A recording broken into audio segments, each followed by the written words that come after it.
여러분 혹시 이런 경험 해보신 적 있으신가요? 패스트푸드점에 들어갔는데 직원이 없고 커다란 화면만 서 있어서 당황하셨거나 은행에 가니 ATM 기계만 있어서 어떻게 써야 할지 몰라서 발을 동동 구르셨던 경험 말이에요. 또는 자녀에게 스마트폰 이거 어떻게 해? 물어봤는데 아까 알려드렸잖아요. 또 물어보세요. 이거 배워서 뭐 하시려고요? 이런 말을 들어서 기분이 상하셨던 적도 있으실 겁니다. 오늘은 이런 고민을 가지고 계신 분들을 위해 스마트폰과 디지털 기기를 쉽고 안전하게 사용하는 방법을 알려드리겠습니다. 2025년 현재 서울시에서만 92%의 음식점이 키오스크 무인 결제 방식을 도입했습니다. 앞으로 이런 기기들은 더욱 늘어날 예정이에요. 이제 선택이 아니라 필수가 되었습니다. 하지만 너무 걱정하지 마세요. 차근차근 배우면 생각보다 어렵지 않습니다. 먼저 실제 사례를 들어보겠습니다. 서울에 사시는 김순자님은 18세이신데요. 남편이 순댓국을 드시고 싶어 하셔서 근처 식당에 포장하러 가셨어요. 그런데 가게 앞에서 발을 동동 굴 수밖에 없었습니다. 모든 주문을 키오스크로 해야 했는데 방법을 모르셨거든요. 김순자님 같은 분들이 정말 많습니다. 전자신문 조사에 따르면 55세 이상 고령층 중 키오스크 사용 경험이 있는 분은 45전 전 8%에 불과합니다. 반면 55세 미만은 94.1%가 사용 경험이 있다고 답했어요. 절반 이상이 차이 나는 거죠. 키오스크를 사용하지 않는 이유로는 사용 방법을 모르거나 어려워서가 38%로 가장 많았습니다. 뒷사람 눈치가 보여서가 17.8%나 되었어요. 이건 정말 안타까운 일입니다. 하지만 좋은 소식이 있어요. 정부와 지자체에서 어르신들의 디지털 교육을 대폭 늘리고 있거든요. 서울시는 2026년까지 총 50만 명의 어르신을 대상으로 디지털 교육을 시행한다고 발표했습니다. 카카오에서도 2025년 찾아가는 시니어 디지털 스쿨을 운영해서 직접 복지관에 가서 교육해드리고 있어요. 이제 스마트폰 기초 사용법부터 차근차근 알아보겠습니다. 가장 먼저 알아야 할 것은 스마트폰은 터치로 조작한다는 점입니다. 버튼을 꾹꾹 누르는 게 아니라 화면을 살짝 터치하는 거예요. 내가 누르기만 하면 이상한 게 뜬다고 무서워하시는 분들이 계시는데 그럴 필요 없습니다. 화면에 나오는 그림이나 글자를 정확하게 터치하시면 됩니다. 스마트폰의 가장 기본적인 기능들부터 배워보죠. 첫 번째는 전화 걸기와 받기입니다. 전화 앱을 찾아서 터치하신 다음 번호를 누르고 초록색 전화 모양을 터치하시면 됩니다. 전화가 올 때는 초록색 버튼을 오른쪽으로 밀면 받아지고 빨간색 버튼을 누르면 끊어집니다. 두 번째는 문자 보내기예요. 문자 앱을 열어서 받을 사람 번호를 입력하고 메시지를 쓴 다음 전송 버튼을 누르면 됩니다. 음성으로도 문자를 보낼 수 있어요. 마이크 모양 버튼을 누르고 말씀하시면 글자로 바뀝니다. 세 번째는 사진 찍기입니다. 카메라 앱을 열고 화면을 터치하거나 동그란 버튼을 누르면 사진이 찍힙니다. 찍은 사진은 갤러리에서 볼 수 있어요. 네 번째로 와이파이 연결하는 방법입니다. 설정에 들어가서 와이파이를 선택하고 연결하고 싶은 네트워크를 터치한 다음 비밀번호를 입력하면 됩니다. 와이파이에 연결하면 데이터를 아낄 수 있어요. 이제 조금 더 유용한 기능들을 배워보겠습니다. 카카오톡은 가족이나 친구들과 소통하는 데 아주 유용한 앱이에요. 카카오톡을 설치하고 전화번호로 가입한 다음 연락처에 있는 사람들과 메시지를 주고받을 수 있습니다. 사진이나 동영상도 보낼 수 있고 영상통화도 가능해요. 인터넷 검색도 중요한 기능입니다. 네이버 앱을 열고 검색창에 궁금한 것을 입력하면 관련 정보를 찾을 수 있어요. 날씨 정보, 뉴스, 건강 정보 등 다양한 내용을 검색해 보세요. 지도 앱도 매우 유용합니다. 네이버 지도나 카카오 맵을 사용하시면 길을 찾거나 대중교통 이용 방법을 알 수 있어요. 목적지를 입력하고 길 찾기를 누르면 가는 방법을 자세히 알려줍니다. 이제 키오스크 사용법을 알아보겠습니다. 키오스크는 무인 주문기예요. 패스트푸드점이나 카페에서 많이 볼 수 있습니다. 사용법은 생각보다 간단해요. 먼저 화면을 터치해서 주문을 시작합니다. 메뉴를 천천히 둘러보고 원하는 음식을 터치하세요. 수량을 선택하고 장바구니에 담습니다. 포장인지 매장에서 먹을 건지 선택합니다. 테이크 아웃은 포장이고 매장은 가게에서 먹는 거예요. 결제 방법을 선택합니다. 카드나 현금 중에 편한 방법을 고르세요. 주문이 완료되면 번호표가 나옵니다. 그 번호가 불릴 때까지 기다리시면 됩니다. 처음에는 시간이 좀 걸려도 괜찮아요. 뒷사람 눈치 보지 마시고 천천히 하세요. 모르는 게 있으면 직원에게 도움을 요청하셔도 됩니다. 이제 온라인 뱅킹에 대해 알아보겠습니다. 모바일 뱅킹은 은행에 가지 않고도 계좌 조회나 이체를 할 수 있는 서비스예요. 하지만 안전하게 사용하는 것이 매우 중요합니다. 먼저 공식 앱을 다운로드해야 해요.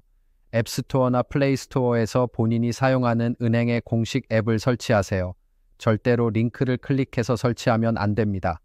로그인할 때는 공인인증서나 지문인식을 사용하세요. 이체할 때는 받는 사람의 계좌번호와 이름을 꼼꼼히 확인하시고 금액도 다시 한번 확인하세요. 이제 가장 중요한 보안에 대해 말씀드리겠습니다. 요즘 스미싱과 보이스피싱 사기가 정말 많아요. 스미싱은 문자 메시지를 통한 사기이고 보이스피싱은 전화를 통한 사기입니다. 2023년 한 해 동안 스미싱 건수가 35만 건이나 되었어요. 전년 대비 1,874% 증가했습니다. 이런 사기를 당하지 않으려면 몇 가지 원칙을 지켜야 합니다. 첫째, 모르는 번호에서 온 문자 메시지의 링크는 절대 클릭하지 마세요. 특히 택배, 은행, 정부기관을 사칭한 문자가 많아요. 둘째, 전화로 계좌번호나 카드번호, 비밀번호를 절대 알려주지 마세요. 진짜 은행이나 정부기관은 전화로 이런 정보를 물어보지 않습니다. 셋째, 급하다고 하면서 돈을 보내라고 하는 전화는 100% 사기예요. 자녀나 손주를 사칭해서 급한 일이 생겼어요. 돈 좀 보내주세요 라고 하는 경우가 많은데 반드시 본인에게 직접 확인해 보세요.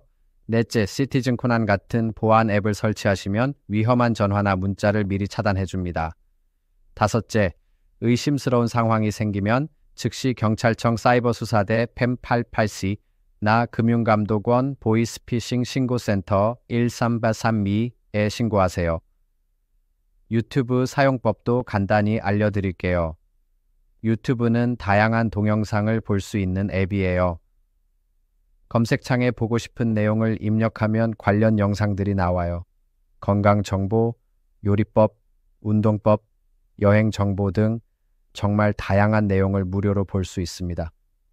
구독하기 기능을 사용하면 좋아하는 채널의 새로운 영상을 쉽게 찾아볼 수 있어요. 이제 몇 가지 주의사항을 말씀드리겠습니다. 첫째, 스마트폰을 사용할 때 개인정보를 함부로 입력하지 마세요. 특히 주민등록번호, 계좌번호, 카드번호는 정말 필요한 경우에만 입력하세요. 둘째, 앱을 설치할 때는 반드시 공식 앱스토어를 이용하세요. 출처가 불분명한 곳에서 다운로드하면 악성 앱이 설치될 수 있어요. 셋째, 정기적으로 모바일 백신 앱을 사용해서 검사해 보세요. 넷째, 스마트폰 화면에 비밀번호나 중요한 정보를 사진으로 찍어서 저장하지 마세요. 다섯째, 공공장소에서 와이파이를 사용할 때는 개인정보를 입력하는 작업은 피하세요. 여섯째, 스마트폰을 잃어버렸을 때를 대비해서 원격으로 잠금을 설정하거나 데이터를 지울 수 있는 방법을 미리 알아두세요. 이제 좀 더 고급 기능들을 소개해 드릴게요. 온라인 쇼핑도 안전하게 할 수 있어요. 네이버 쇼핑이나 쿠팡 같은 믿을 만한 사이트를 이용하시고 결제할 때는 공인인증서나 간편 결제를 사용하세요. 배달 앱도 유용해요. 배달음인족이나 요기요를 사용하시면 집에서 음식을 주문할 수 있습니다. 건강관리 앱들도 많아요.